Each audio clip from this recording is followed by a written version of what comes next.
So John said a bit about me. I started off as a kind of, most of us are, getting angry and annoyed about things that I wanted to change and becoming what has been described as an activist.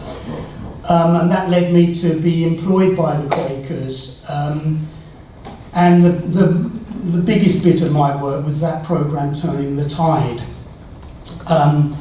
which initially was peace-focused, starting working in very practical ways and action-based ways, working with peace groups, local and then national. So some of the national projects, and this is going back some years, that you may have heard about, was we designed and ran the non-violence training programs for a project called Trident Ploughshares, which was focused on stopping, disabling, obstructing the Trident nuclear weapons system.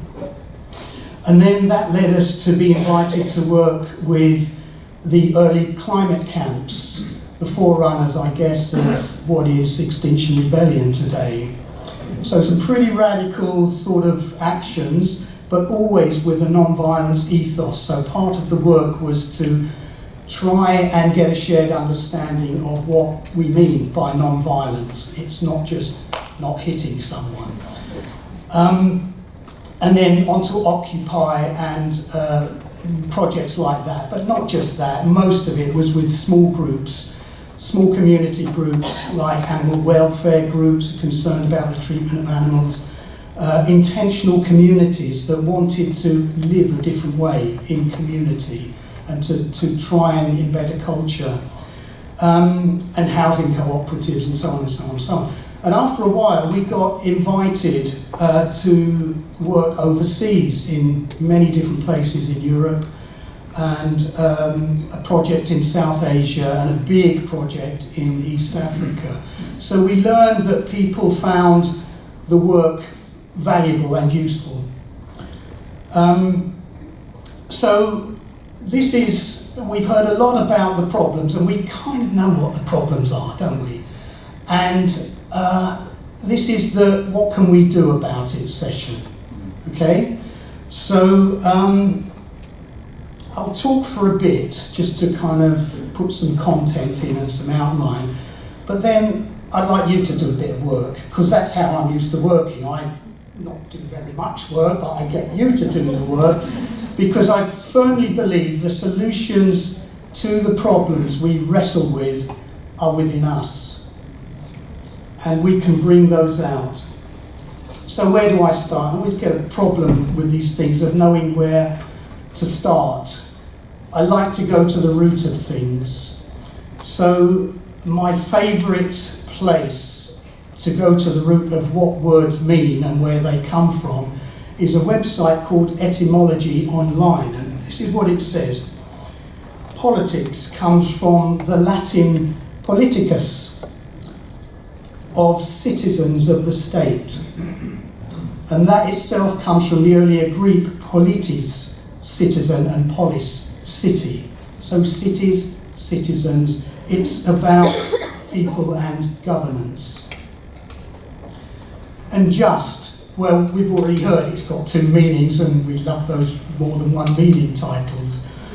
So just is from Latin justus, which is upright, equitable, righteous in the eyes of God.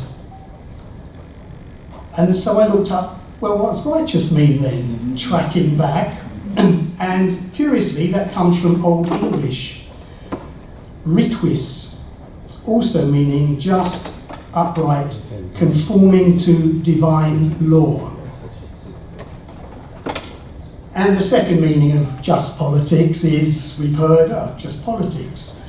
It's merely, simply, I think the kind of bridge word there is pure, purely politics. It's just politics. But that purely, merely, simply suggests that the basic principles are really not that difficult. So let's try something. Who here, put your hand up, if you've ever in your life, as a child, adult, whatever, fed the ducks? Yeah, that I had too. Yeah, as a kid and as an adult. So, you know, when you feed ducks, the big assertive ones come to the front, right? And the smaller, weaker ones, they tend to hang back. So now, put your hand up if the only ducks you feed are those big greedy ones at the front. There you go. So there you go. That's what we have, the humanity we have in common. You know, when we feed the ducks, we try to throw beyond the greedy ones at the front. Oh, there's a little one there, can't get a look in. And the big one's taking it off him. So, you know, it's starting on the, you know, hang on, I'm lost. It's naturally, it's a God-given way of being, this equitable that was in that definition of the word justice, this righteous, it's sharing, it's in us. So, why is our politics not like this?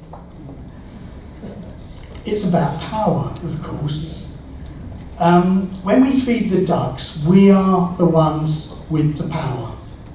We have the resources and choose how and to whom we distribute them. And we want to share it equitably. And of course, that's what we expect our governments to do for us, who elect them.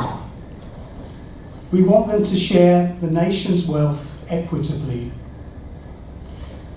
Problem is that we humans are also like the ducks, aren't we, really?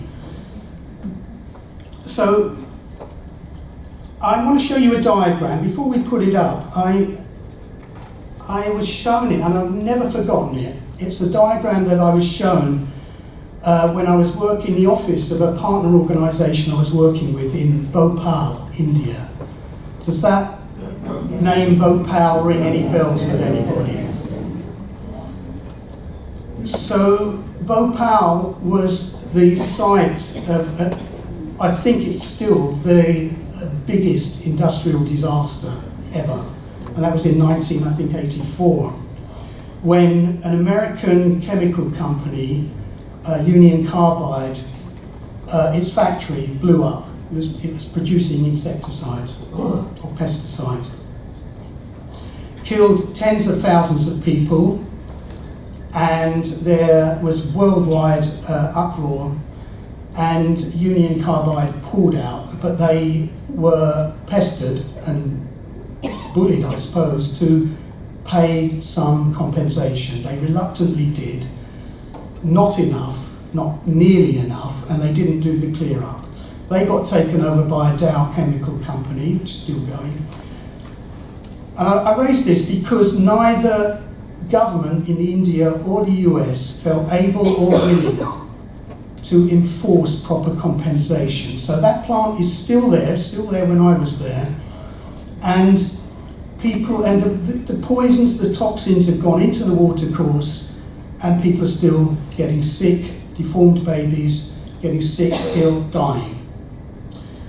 So Jerry, could we have the first slide, please? So this is the diagram I saw, just a Venn diagram. You've got civil society, that's us, right? On the one hand, you've got business on the other. So, and the government is in the middle, there's an overlap between the two. We elect the government, we elect the government. We give it our taxes to govern society and ensure our societal needs are met.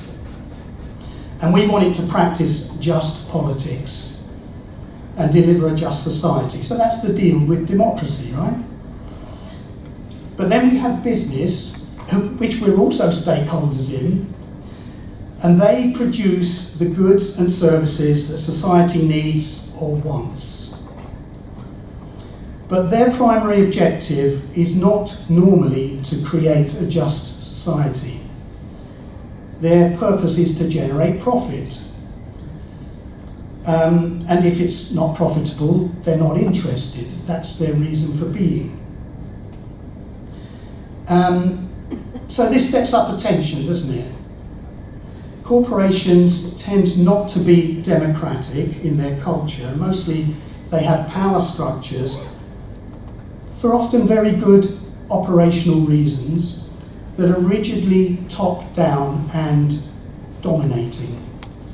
That's the sort of power. And they have different needs to society. They have different ways of operating. A lot of us are in voluntary groups. We operate democratically. We are used to that. That's our culture.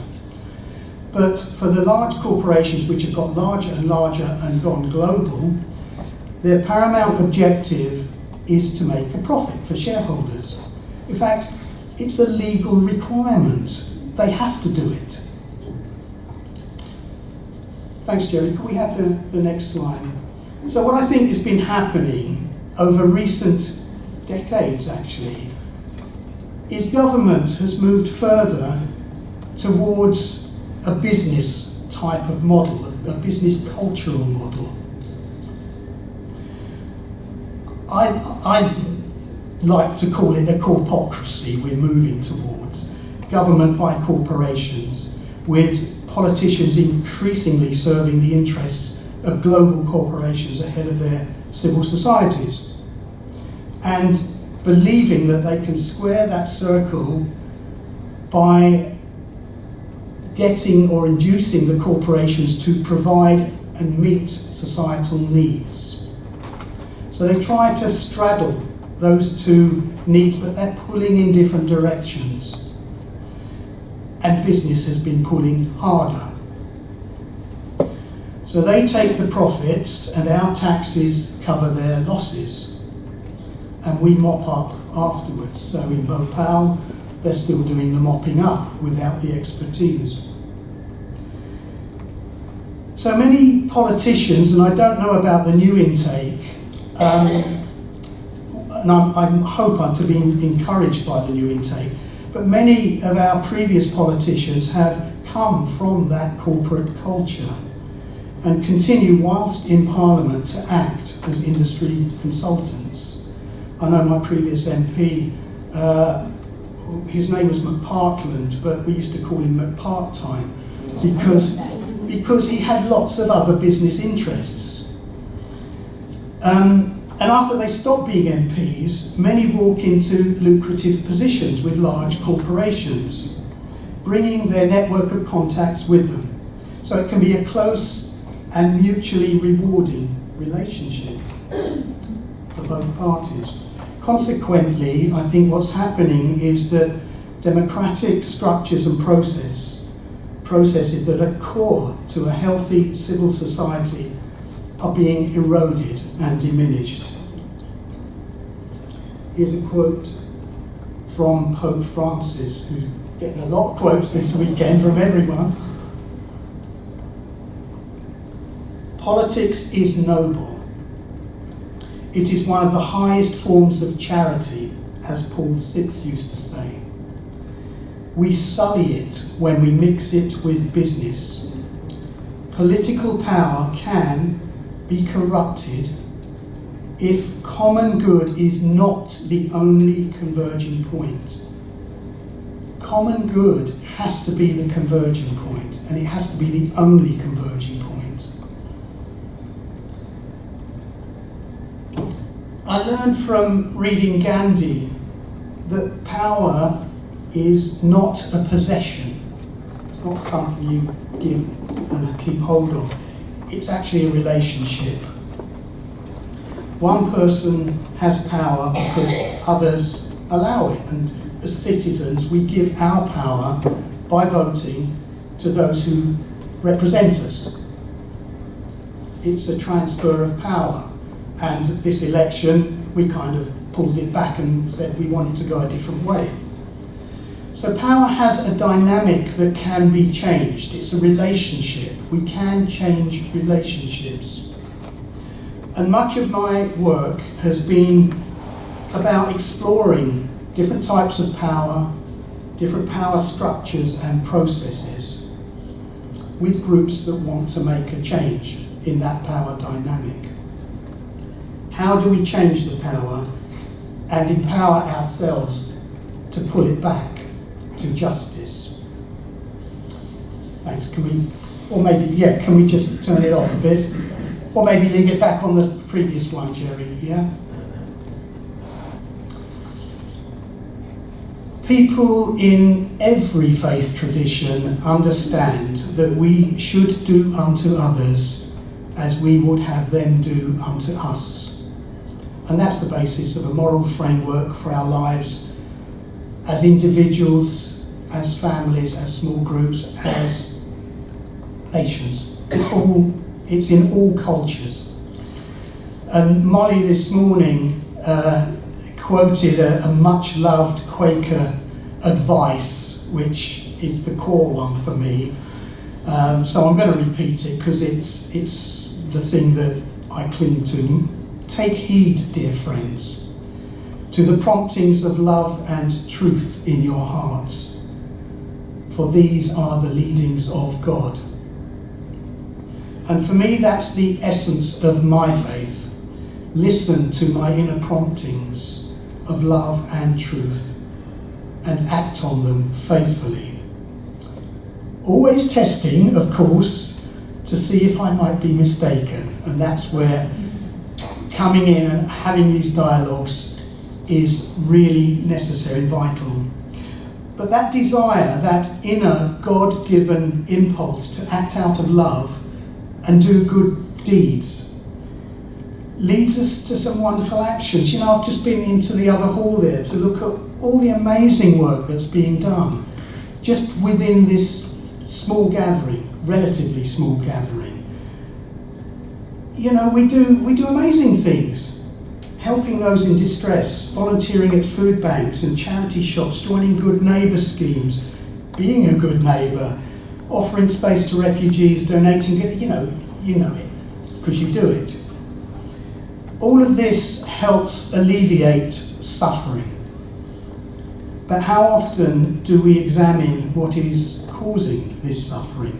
What are the politics and the powers behind it?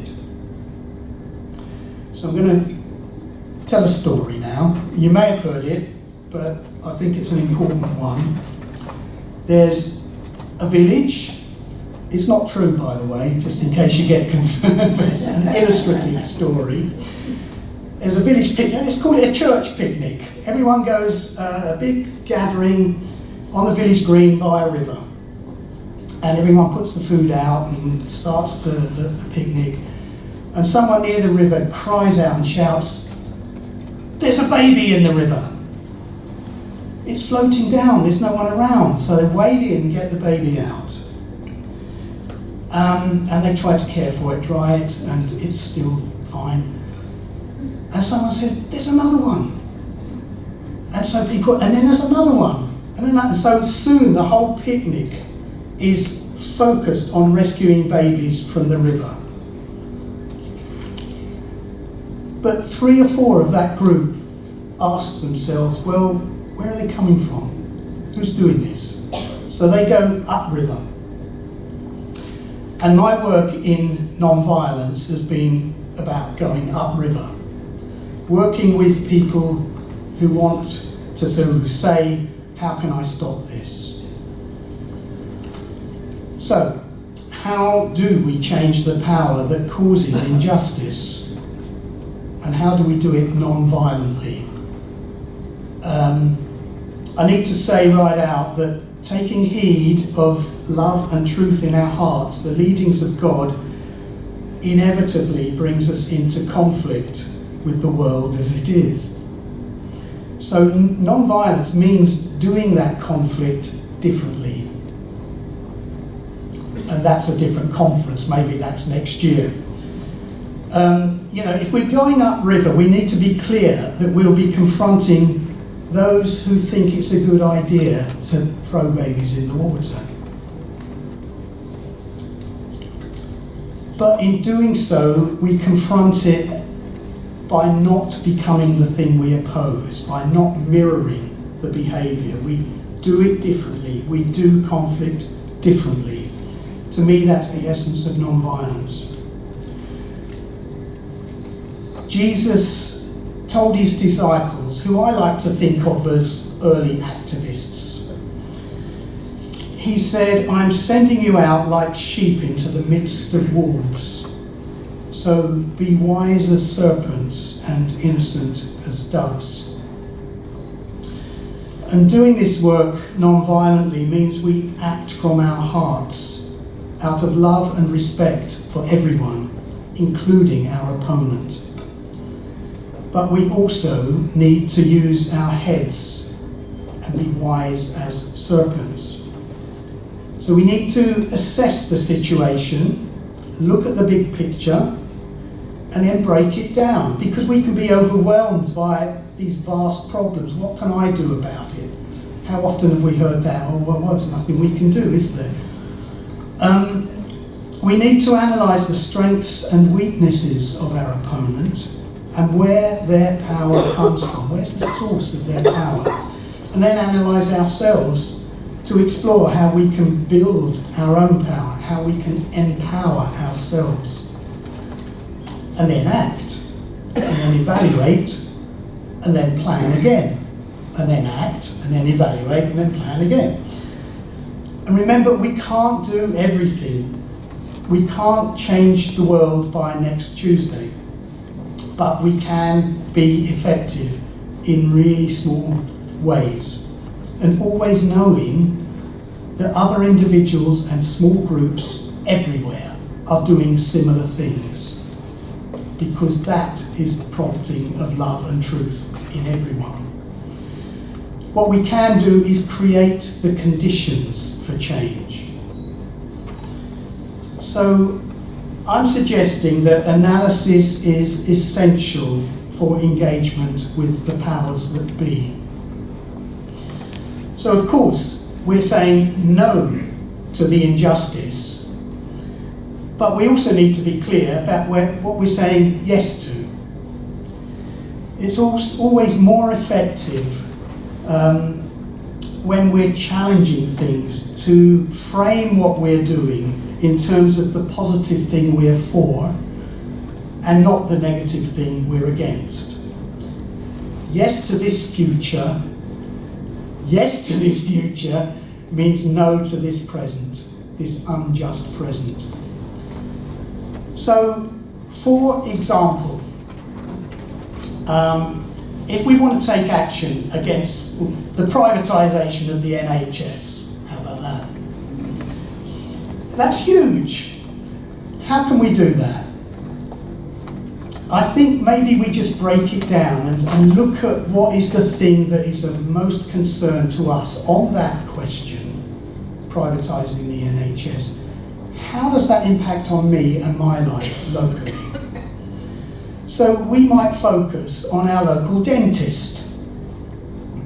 And I'm raising that because where I live, there's no NHS dentists.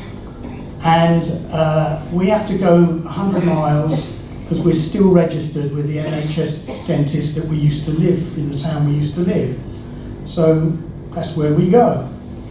And there's a lot of agitation and concern about it, and people not knowing what they can do.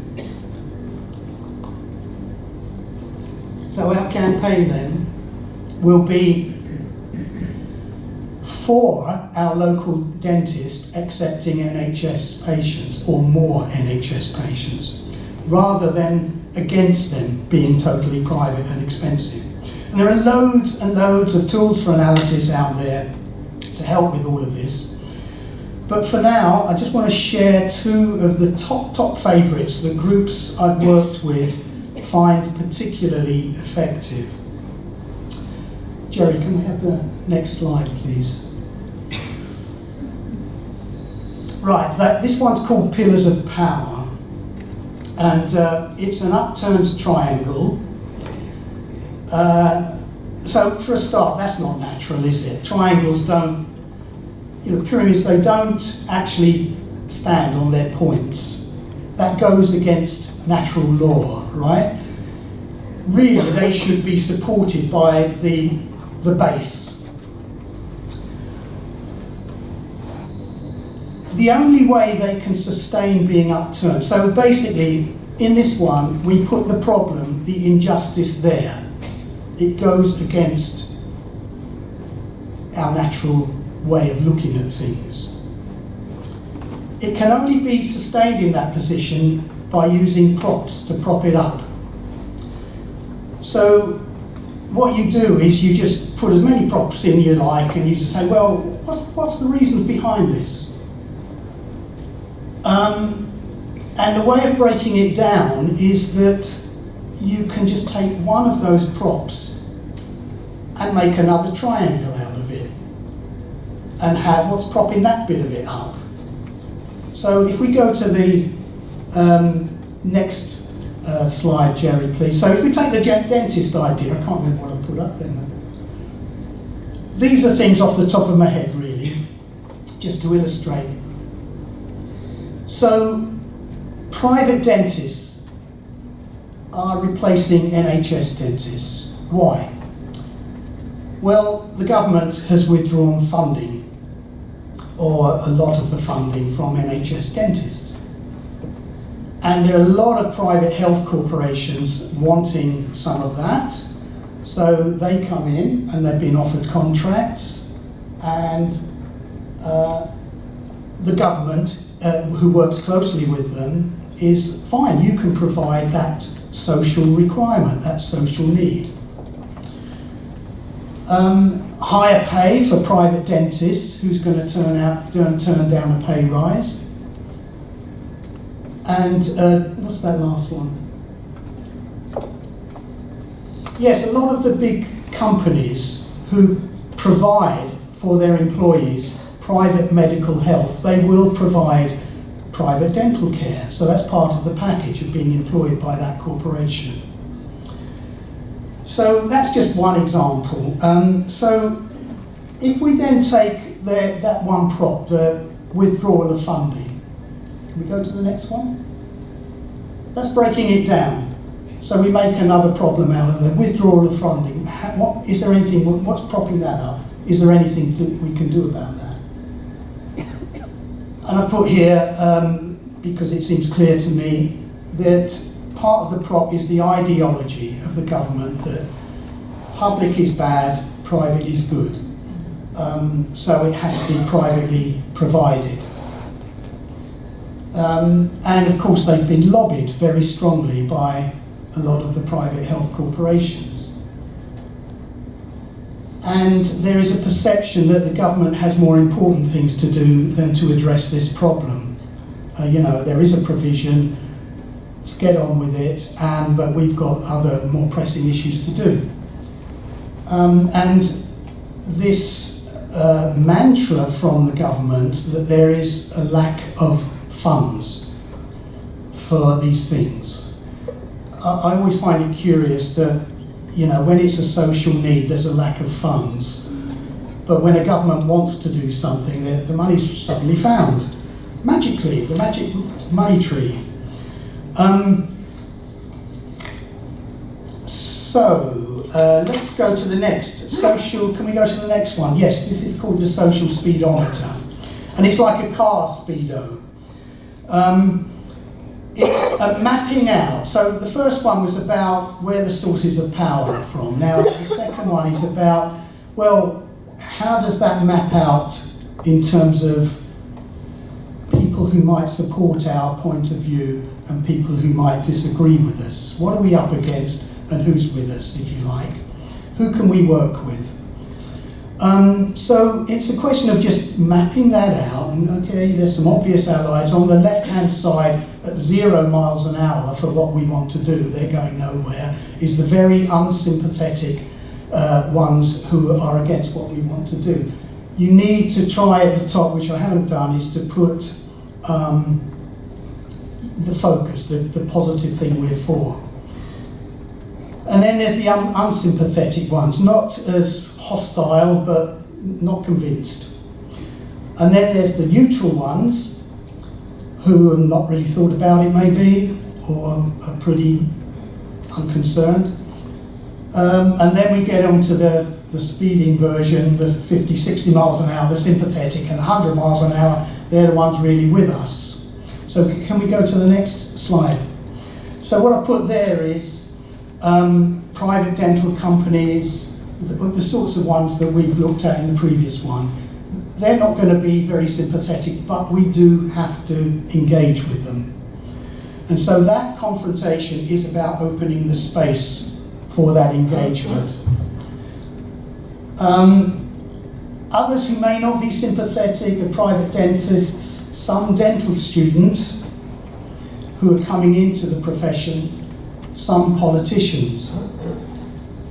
And then the neutral, the dentists that are still trying to manage both, trying to cater for both needs and provide both services. Some politicians, you've got some politicians all through the spectrum, I think.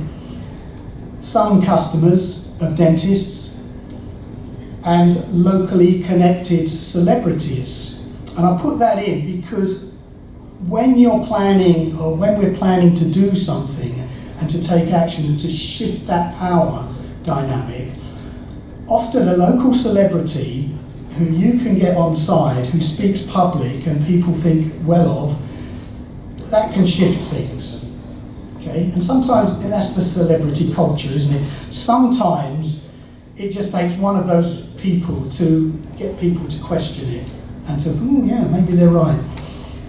And then on the allies side, NHS dentists still trying to do the work.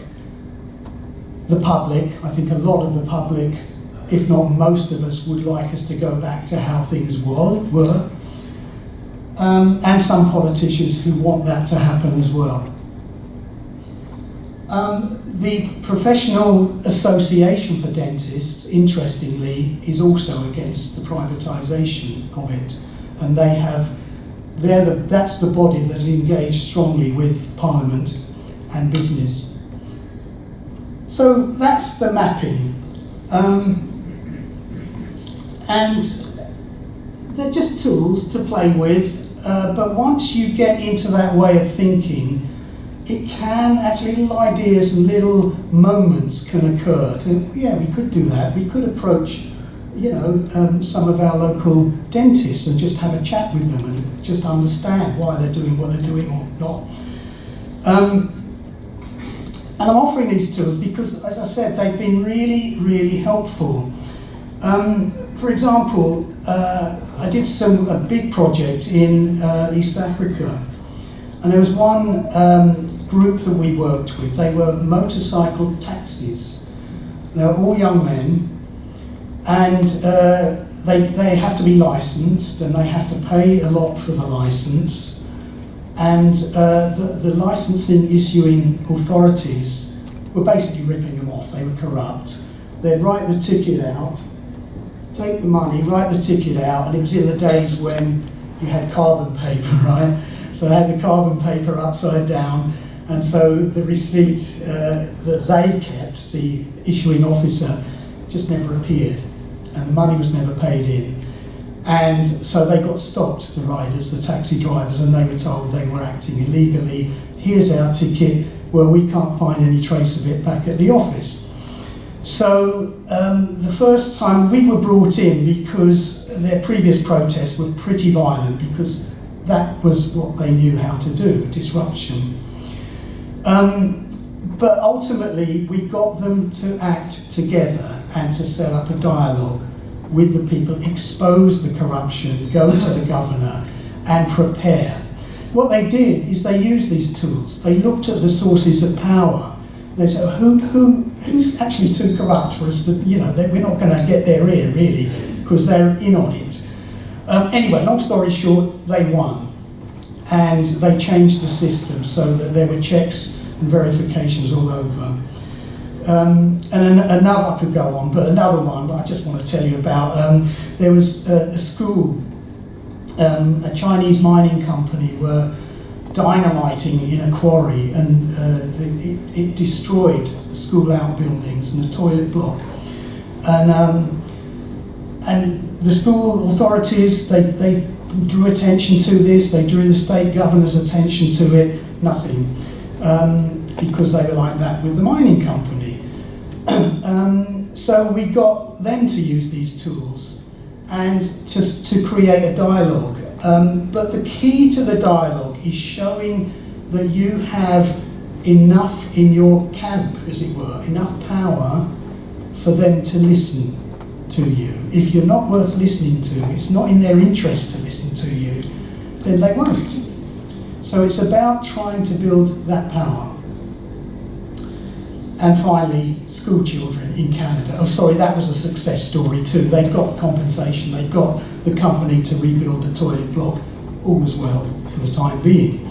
School children in Canada wanting organic, fair-traded lunches. And the school didn't listen to them.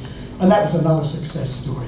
So anyway, that's just to say that they're not the only things, but they're the ones that have been really quite valuable for a lot of groups who actually want to get together and try and make a change in the small ways that we can. So, I want you to do the next bit of work. Can we put the next slide up, Jerry? So there's the two diagrams. What you need is a pen and paper, pencil. This won't work on smartphones. It needs to be pen and paper so you can scribble and draw. And get into groups of 2s, 3s, wherever. Maybe someone you don't know so well. But the key thing is identify between you one issue that you'd like to change and that you know something about, so that you can actually start on that analysis. So you don't all need to agree, but just one person in that group needs to say, okay, how about doing this, okay? And just pick one of those, and if you've got time, do 2 of them, but just try working with those tools and just let's see what happens. You up for that? Yeah. Great. And if you need any clarification, or if you need me to come over and just have a chat, then please put your hand up and I'll come round. Does that sound okay? And what time do we? 10 past, yeah. It'd be good to get some feedback from this to see if they've been useful for you. Yeah? Okay, make that 5 past, but we'll see. We'll call it from here to when to wrap up and report back. Okay, is everybody clear? Is there enough paper and pens? Grand, I'll leave you to it.